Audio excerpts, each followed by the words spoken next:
Alright, hello and welcome everybody to the second video of my little Svelte D3 series.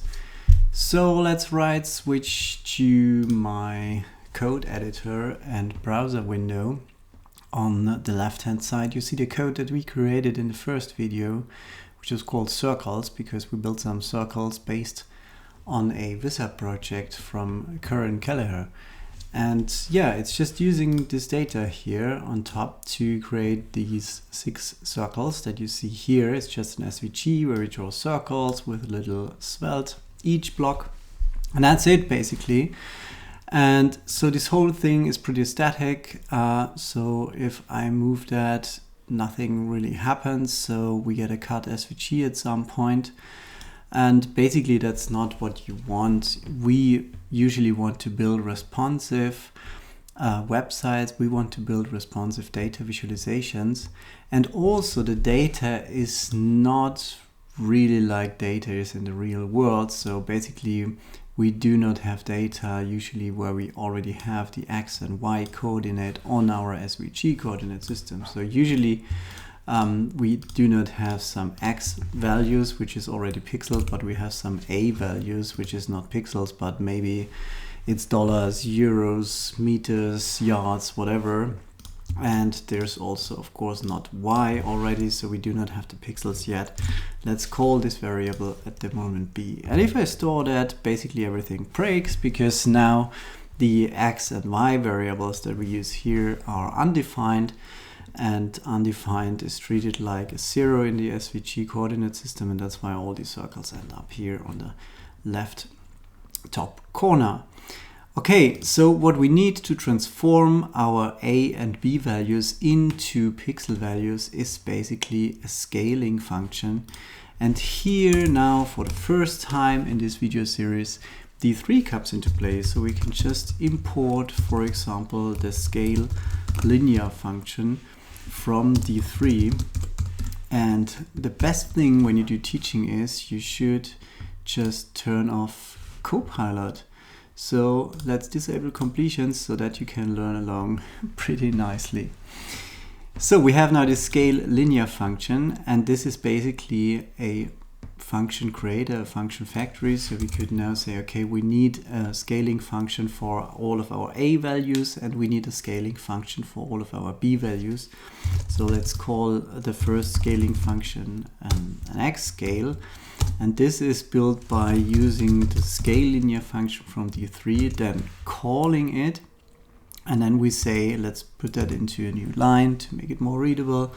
Then we say we want to have a domain that's basically the input. And we already know that our A values, which end up on the X-axis, they are all between 0 and 1000. That's what we knew from the exercise before. So let's put in here an array which runs from 0 to 1000 with these 2 entries. And then we have on the other side the range. And range means, hey, let's take these A values and put them on an X scale. And here we could just say, okay, those should run from 0 to the width of our SVG. And now our code editor is already complaining that the width, of course, is not known. So what we can do is just, hey, let's just put in here a new variable width, and we put that to 1000 pixels, because that's what we used here for the SVG. And then we say, okay, SVG, now let's not use this fixed number here. Let's use our constant that we just defined here. So let's write next to that also with the height, and the height was 500 pixels. So we also use this height here and put it in the SVG. And now you can also see this nice feature of Svelte that we can use, again, JavaScript variables within these curly braces, as we did also for the circle here. All right. So, well, it's running, but still our circles are here on in the top left corner. We are halfway done though, so we just have to build also a Y scale now, because also for all the B values that should be transformed to Y pixels, we need a separate scaling function. So we build like also a Y scale function, and for that we also invoke the scale linear function from D3. Then we have to put a domain, which is basically the range of all of our B values. And here we knew that these were from 0 to 500. So let's just put that in. And we also need a range here. And similarly to the X scale, we could just use here 0 to height. But we have a little problem here now. Usually in your plots, if you use standard charts like scatter plots, things like that, your y-axis is basically running from the bottom to the top, right? So 0 is usually at the bottom and then values increase to the top. In the SVG coordinate system, everything is upside down. So we have our 0 on top and then the height maximum value at the bottom. So to just account for that, you could just say, okay, let's run this range from height to 0. So that's a very simple trick that you might know already from D3 to correct for the different coordinate systems, SVG versus our standard charts.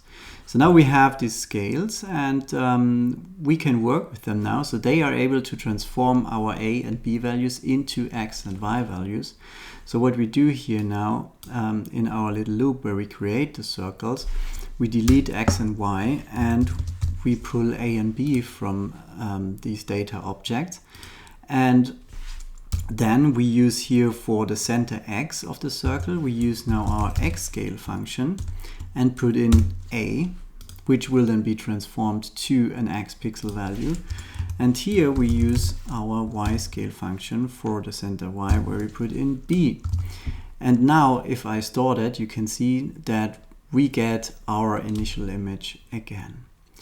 So this is still very static because our width and height is a constant at the moment.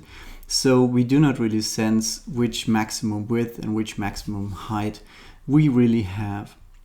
And we want to make this now responsive as well, because that's what you usually want. You want to run your data visualizations on a mobile phone, but you also want to run it on a desktop screen. And that's why we have to get rid of these constants here. So we have to sense for the width and the height. And basically, we could first say what is our height and width, and let's make this dynamic, because at the moment it's just these 1000 pixels width and 500 pixels height. And to make it dynamic, we have to look for this main element here. The main element at the moment does not have any CSS styles, so it just takes the width and the height from the inner SVG. But here we could say now in our style, hey, let's grab our main element and say that the width should be 100% of the available width that we have on our screen. And we do a similar thing for the height, which is 100 VH, so which means 100% of the available height. That doesn't do anything. I mean, I can show you that main now fills my whole window by just saying, hey, yeah, let's put a purple background on it. And then you can see, all right, yeah, the main element really fills the whole space. Let's get rid of that because it doesn't look that nicely actually. So we know now that our main element is always 100% of width and height. And now we can use a really nice Svelte trick. We could grab an attribute of main, which is the client width. And that's an attribute of this HTML element, which always stores the width of this main element. And in Svelte, you can grab these values by just append this bind directive here. And then here we can say, hey, bind this client width to our width JavaScript variable that we defined here on top. So whenever the client width is changing now, also our width variable will change. But wait, there's also like the red underlining, which means, hey, there's something wrong. And that's because we have here the width at the moment defined as a constant, so it cannot be changed. So we have to define that as a variable, and now everything is fine. We do the same immediately for height. And we can also just say here bind client height to our height variable. Wow. So, and now you can already see that now the background of the full browser window has changed to this slight green, which means that our SVG already has taken now the new dimensions. The problem is it's still not responsive, as you can see here, and that's because our scale functions, they take the width and the height, but they are only calculated once when I start my application. So when this app.svelte component is mounted, we just run once x scale, scale linear, domain, and y scale, and so on, and that's it. And whenever the width and the height changes, nothing is really happening. So we basically have to regenerate this y scale and x scale function whenever width or height changes, and we can do that in Svelte with the $sign, $colon, and that says that we define variables x scale and y scale. They are variables now, not constants anymore. And whenever something here within that block changes, like the width, which is the only thing that could change here, or here the height, then this function is run again, and the y scale and the x scale is recalculated. And if I store that now, you can already see, oh wow, now our circles are filling like the whole space. And now this whole thing is actually responsive. So you can see when I change the width, they are moving here around, or I can also like change the height, and you can also see, oh wow, yes, they are now adapting to the width and the height. And this is how you build responsive data visualization with scale functions from D3 in Svelte. So hope you learned a little bit here, and next time we'll build even more D3 and Svelte functions into our little applications. Yeah, see you then. Have a nice time. Bye bye.